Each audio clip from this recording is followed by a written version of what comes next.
Je suis impressionné. Et c'est vrai que avoir passé quelques années à Monastir, en me baladant ce matin, en arrivant à Monastir, ça m'a rappelé des souvenirs. Je vais essayer de l'alterner, de parler comme je le sens. Qui d'entre nous n'a pas été frustré? Pour qu'elle ait une chirurgie, ومش نتوقع هم فضل السنة والسبب ما يجيش. برشا. وقت اللي يجي ياخذ الكمال ويقولوا له جيب لنا 4 قهوة يجيب زوز وينسى زوز. سي با مارش.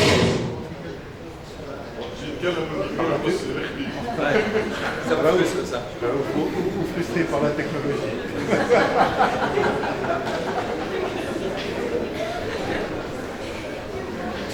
وقت اللي عندنا تكنيسيان من الماتريال تاعو يخدم بزاف. راه خلصنا راه. ساعات باش نمشي نخلص فاتورة الضوء. ميساري الناس الكل ما هزيتش معايا الفاتورة، نبدا عنده اورديناتور نبدا فرحان نقول له واش يعمل هكا باش يخرج لي الفاتورة نتاعي، خاطر الفاتورة ضايعها.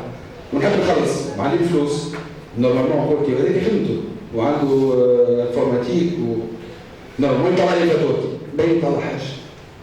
جيب فاتورة، تقول له راه ضيعتها راه. جيب فاتورة، ما نجمش.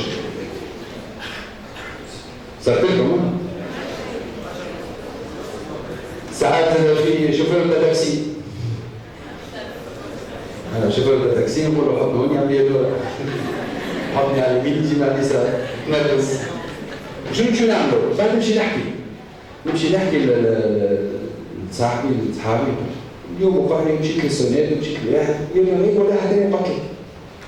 شنو نقولوا؟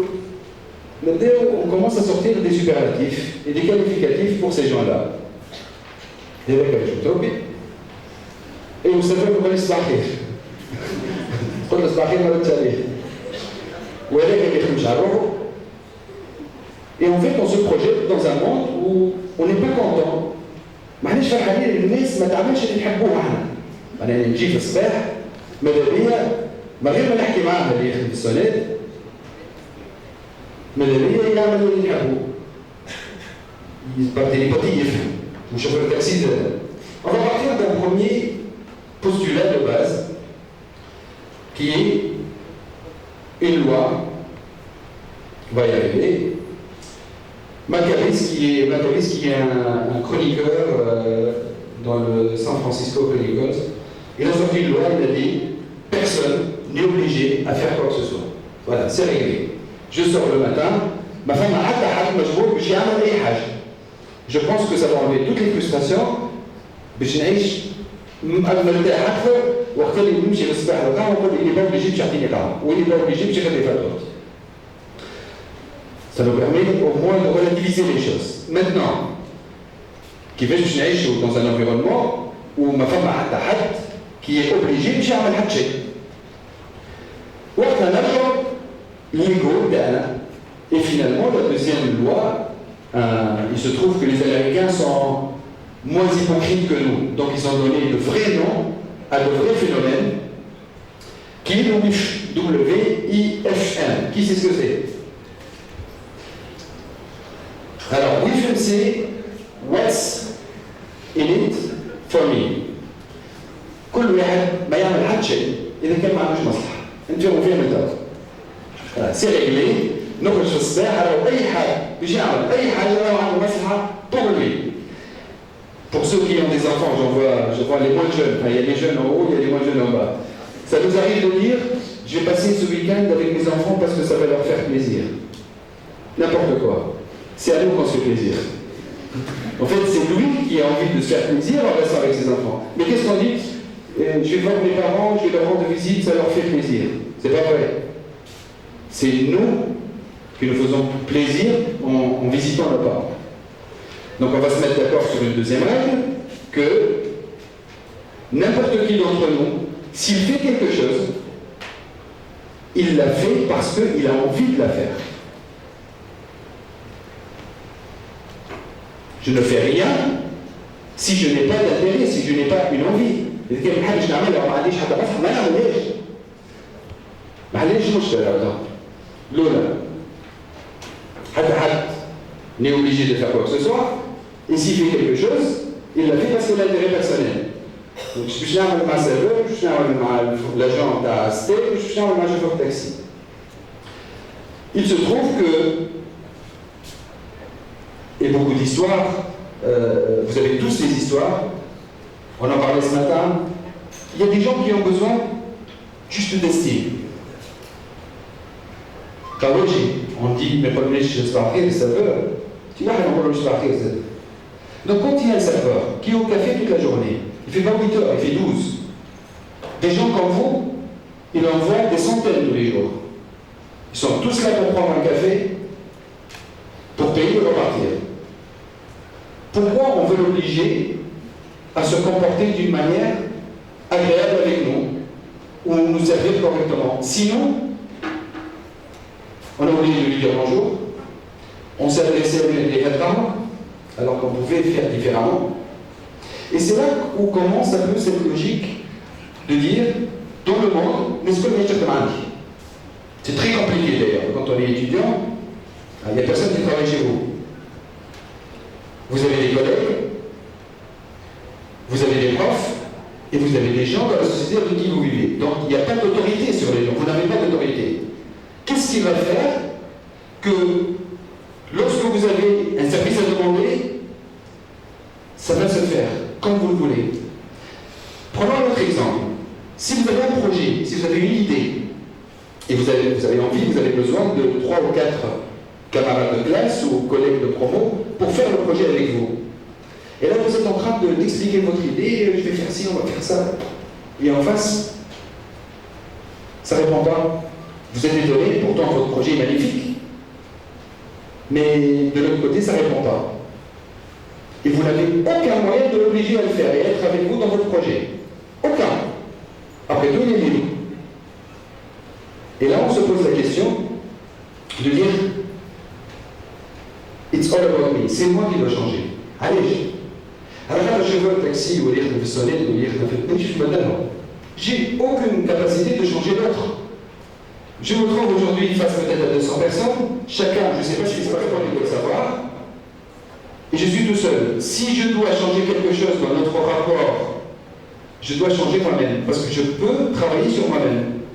Je peux adapter ma façon de parler, je peux adapter ma politesse, je peux vous regarder différemment. Mais je n'ai aucune capacité à vous changer. De la même manière, avec le serveur, avec le chauffeur de taxi, avec mon collègue de classe, avec mon camarade de promo, il va falloir que je travaille sur moi-même pour pouvoir avoir ce que je veux de chez l'autre. Donc la première, personne n'est obligée de faire quoi que ce soit. Nobody has to do anything. Deuxièmement, tout le monde, tous, nous tous, toute la société est drivée par un intérêt personnel. What's in it for me? Ton projet, ben, je gagne quoi moi? On va faire un super projet, on va faire un événement. On va faire et je gagne quoi dans l'histoire? Pourquoi je le ferais? Ou j'ai un intérêt pécuniaire, l'intérêt c'est de l'argent, je vais gagner de l'argent, ou je vais gagner de l'estime, ou je vais gagner intellectuellement ça va m'empêcher, il faut que je gagne quelque chose. Troisièmement, pour agir sur tout ça, je ne peux pas agir sur Nesquik, je ne peux agir que sur moi-même, it's all about me. Et c'est ce qu'on appelle l'influence. Donc il y a deux rapports. J'ai des employés, je suis directeur d'entreprise, ils font ce que je leur demande et encore, mais après, sur tout le reste, même le papa avec ses enfants, il peut toujours demander, enfin ça vous arrive tous les jours, hein. Vous ne faites pas 100% ce que vous demandent vos parents, rassurez-moi. Un peu.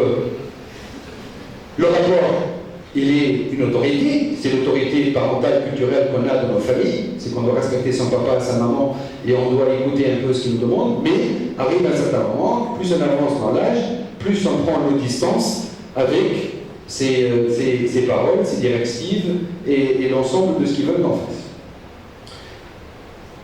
La réponse s'appelle l'influence. Alors c'est quoi l'influence? C'est de travailler sur moi-même de manière à pouvoir influencer l'autre, parce que je n'ai pas de rapport hiérarchique avec lui, de manière à ce qu'il adhère ou à mes idées, ou il me rend le service que je veux, ou il rentre avec moi dans une relation de collaboration. Ce qui va nous arriver beaucoup. Alors, comment on va s'adresser à ce problème, comment on va adresser ce problème et comment on va s'outiller, si vous voulez, pour travailler sur nous-mêmes. Je vais partager avec vous quelque chose de très facile. Il y a des scientifiques qui se sont mis à étudier le cerveau.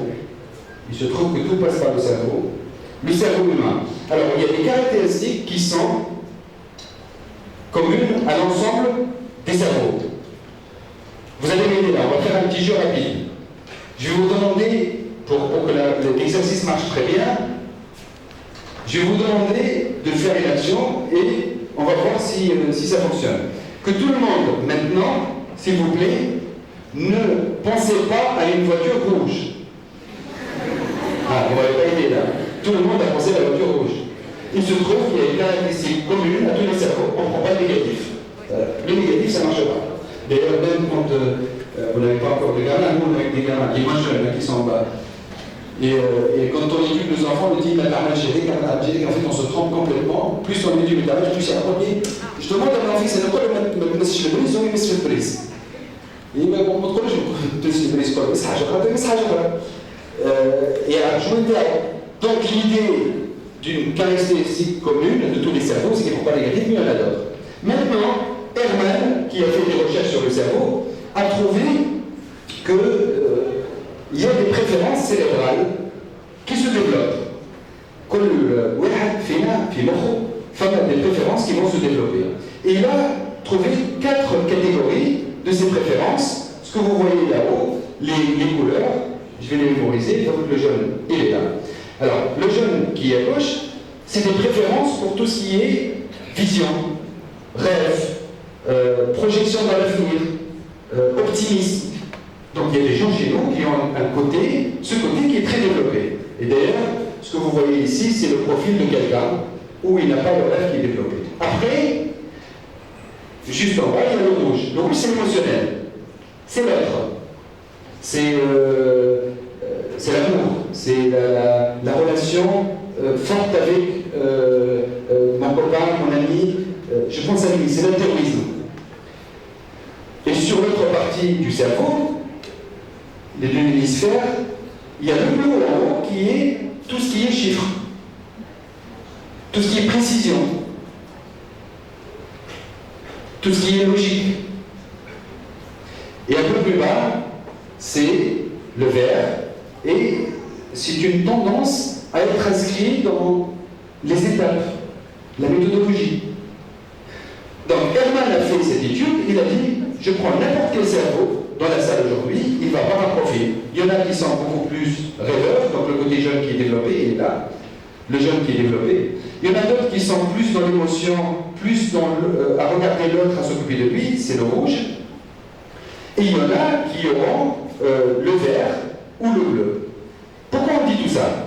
On va prendre maintenant l'exemple pour vous expliquer comment je peux influencer l'autre sans pour autant être frustré et sans pour autant, entre guillemets, le manipuler. On va supposer que l'équipe du TEDx, de Lizzie, il y a quelqu'un qui a une idée, il veut inviter les autres à faire le projet. Donc quand il a affaire à quelqu'un qui a le côté jeune qui est développé, comment il va lui raconter l'histoire? Il va lui dire, on va faire un TEDx, tu vas voir, ça va être un des meilleurs TEDx en Tunisie, il y aura énormément d'invités, on va voir les speakers, et donc il va le faire aider. Celui qui a le côté, la préférence jeune, va l'adopter. Et si et en face de lui quelqu'un qui a une préférence vers le rouge, vers l'émotionnel, la même histoire, le même TEDx, il va lui dire, on va faire un projet dans lequel on va être ensemble, on va s'amuser, on va travailler, il achète. Et s'il présente à quelqu'un qui a le côté vert qui est développé, ou le côté chiffre, il y aura 200 personnes, ça va nous coûter 2000 dinars, ça lui parle, c'est son langage. Donc finalement, le même projet, je le présente de différentes manières, ça permet à celui qui est en face d'écouter. On revient maintenant à notre serveur. Revenons à notre agent de la scène. Quand on vient, on lui dit rien, on lui dit même pas bonjour. On n'a rien, en fait, on n'a rien adressé de tout ça. On a été renfermés sur nous-mêmes. C'est l'égoïste par excellence qui arrive dans la steak, il n'a qu'une seule envie de payer sa voiture et de partir. Donc il a ignoré complètement un homme ou une femme derrière la vitre qui a une existence, qui a des préférences, qui a une vie. Mais le pire dans tout ça, c'est qu'il ne pourra pas faire payer sa facture si le monsieur ou la dame ne le fait pas. Mais on ignore tout ça. Voilà un peu, j'ai essayé de brosser un tableau sur ce que c'est que l'influence et que sans relation autoritaire, ce qui est 90% des cas, on n'arrivera jamais à vivre comme le responsable des palais des sciences. Un exemple. C'est